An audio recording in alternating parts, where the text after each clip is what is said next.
About developing your marketing presence and building what's called a brand Bible, right? So we're continuing the conversation about lead sources, and this is more of your branding yourself in the market, putting yourself out there on social media. So everyone knows that branding will make people take you more seriously. Let's be honest here. But truly powerful branding can alter your psychology about yourself, builds more confidence, and of course motivates you. So the most important aspect when it comes to branding is consistency, right?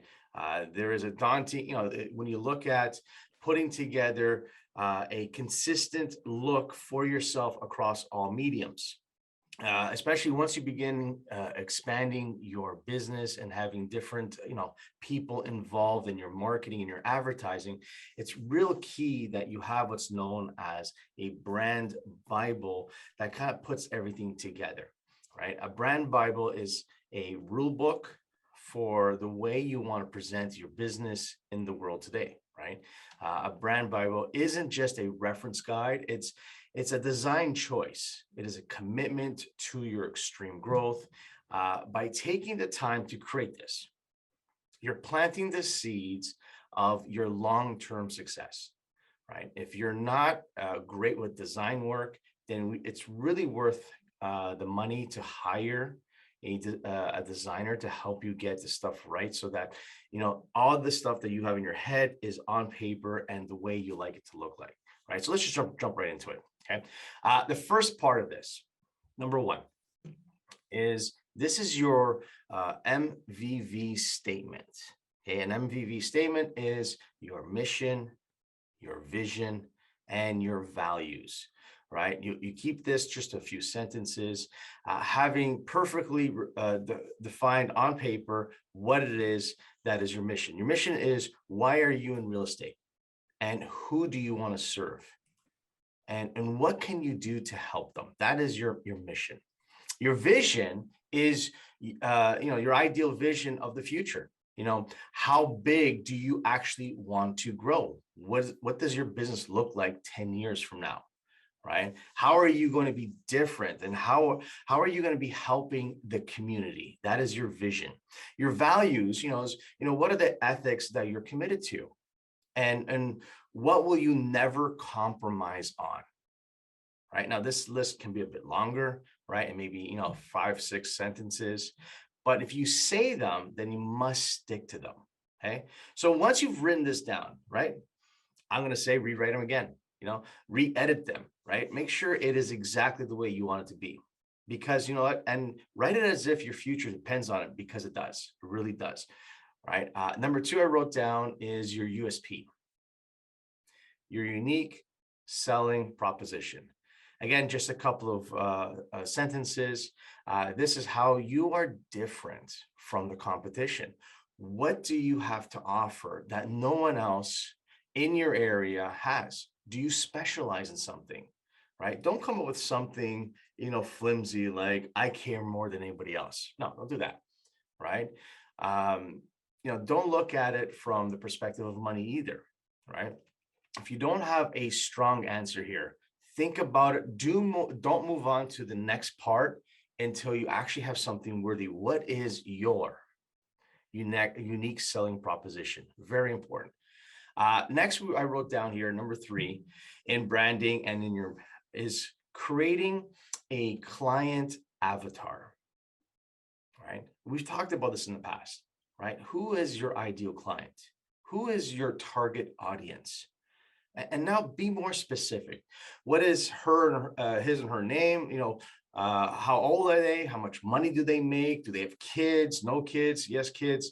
What are their hobbies and interests? Do you have any similar hobbies or interests of your ideal client? What do they do for work? Get real clear on the people that you're trying to attract, because this will affect what you do on social media and in your marketing in general. Right? If you know your ideal client, your ideal avatar, then you would market towards them. Right? So real key is having a clear understanding of what your ideal client looks like. Okay. 4th point I wrote down when it comes to your branding Bible is the tone, your tone and your personality, right? Who are you? This is the place where you're going to define your voice and use it in every email and every social media post and every conversation, right? You've heard Tom say it. Your vibe attracts your tribe. So you need to think about your vibe. What impressions do you get when you meet with people, right? Do you come off as purely professional and knowledgeable, or are you fun and charismatic, right? Are you funny, right? There are an element to all of this so that you can control the elements. And you know what? There's going to be things that you cannot control, right? You can never fake this. It's who you are. So play to your strengths, right? If you're not funny, then don't try to be funny. Don't be a comedian because that's not who you are. Be you. See, no matter how else you display yourself in the world, there are three things that you should always be at all times. Number one is trustworthy. Number two is knowledgeable. And number three is dependable, right? See, this is a good place to start, right? But look at your interests, look at your hobbies. Do you have anything in common with your client avatar? If you vision that, you want to be in the luxury market, maybe you should be doing some more luxury interests.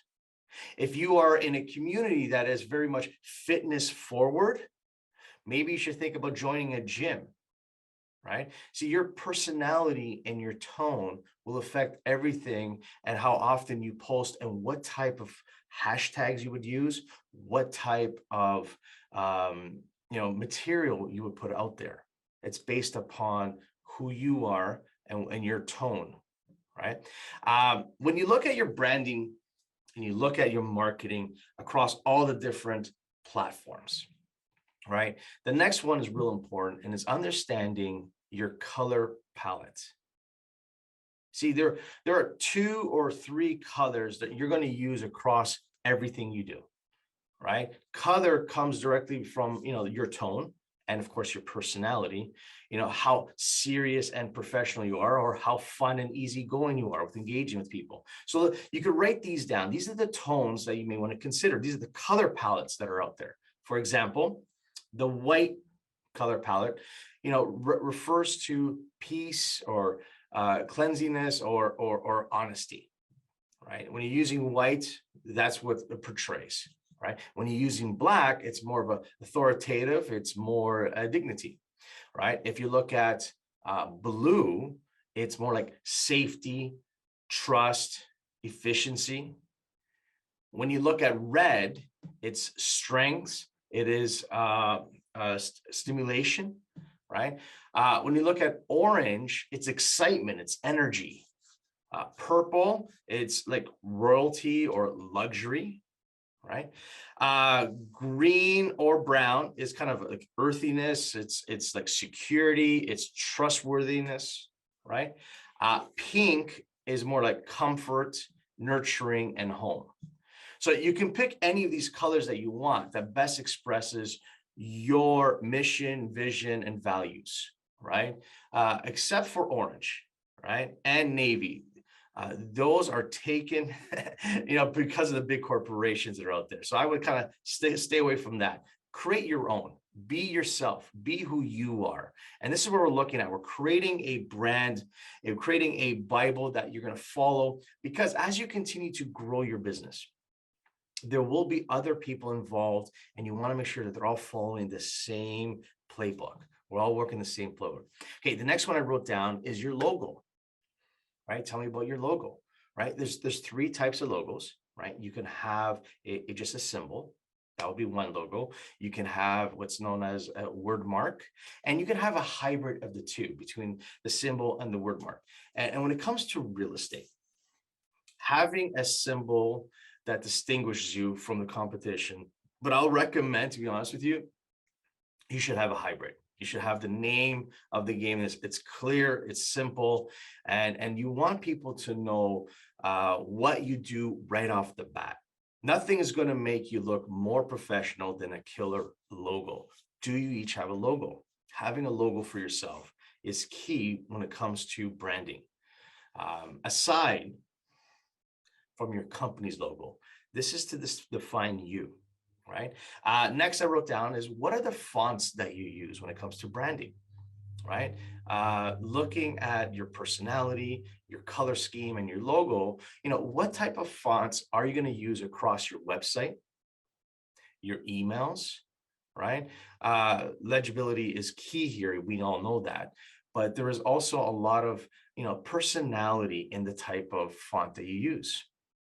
Right? For example, using serif font will make you look more like a serious, kind of like the vibe of a law firm, right? And that might not play into what you are as being that cool local agent. So pick a font that resonates with you, that makes sense, and use this across all your platforms, right? Everywhere you can. Okay. Number 8 is an inspiration board. Real simple, is go online, look at some of the things that you want to mimic, right? Or outright steal. Like we're very big fans of R&D, right? Who can you R&D that has that look that you like, right? What do you want on your Instagram landing page to look like? What are the best agents doing right now? Maybe a Pinterest board, take screenshots, take notes, and you want to make a visual reference for your own personal content, right? See, the point of this brand Bible is to give everyone on your team a complete understanding of how to create content for your brand. Let's say that you're going to hire a photographer and take pictures for your billboard or whatever it may be, right? A brand Bible is the first thing you give them, right? So that they have some examples of what a billboard photo and fits to your brand image. Very key. All the big corporations have this, and you want to be viewed like that corporation. Once you have this, inspirational board made, then there's no excuses in making a beautiful, consistent content on a regular basis. Okay. And then the last step I wrote down, number 9, is the action plan. Okay. I want you to put this all together. What you want to make is a kind of a part timeline for your future, part repeating weekly schedule, right? What social media platforms do you want to use? How often do you want to post on each? How often do you want to be informative videos versus walkthrough videos, or versus just a sneak peek videos, right? What are about your emails? What does your newsletter look like? And how often does it go out? This is all part of your brand, right? At this point, we're looking at all of this and saying to ourselves, okay, Danny, thank you very much for sharing with us, right? Why am I doing this? Well, the reality is too often we're just reactive to what's going on. We're just putting this out there. And what I'm trying to get everyone to do is let's hone it in. Let's bring it in and actually have, hey, listen, here is a guideline. This is what I want presented myself. This is what I want on social, so that you're now consistent with your mission. Does that make sense, folks? Any questions regarding that? No? All right. So if no questions on that, I'll give you what some information about the week, which I usually do at the beginning, which is, congratulations to the yellow and blue team for 26 listings, green team with 25 listings, and red team with 7 listings. Reminder that Q1 reviews are due now. If you haven't done them, guess what we're doing in our coaching call? What else I have here? Our theme for the second quarter is going all out and setting up the perfect summer. Going all out and set up the perfect summer. And starting next week, Denny's Daily Huddle is only going to be Monday to Wednesday. This week, however, I will have a Thursday episode. And last thing but not least, Blueprint. Blueprint is happening in Anaheim on May the 24th to the 25th. All right, folks, any questions, concerns, hallucinations? No? You guys all good? William, you look like you want to say something. No, actually, I'm good. Actually, I do want to say something. Congratulations to William for going through the coaching program and now becoming a Tom Ferry coach. Great job. Thank you, Danny. Appreciate it. Awesome. So be a coach. All right, if you guys don't have anything else, please unmute yourselves. and share with me what day is today, baby? It's Money money-making making day. Right, it's a money-making day. So who do you have to connect with today to help you move the needle in your business? You guys are awesome. I'll talk to all of you tomorrow. Thanks so much. Thanks, Danny.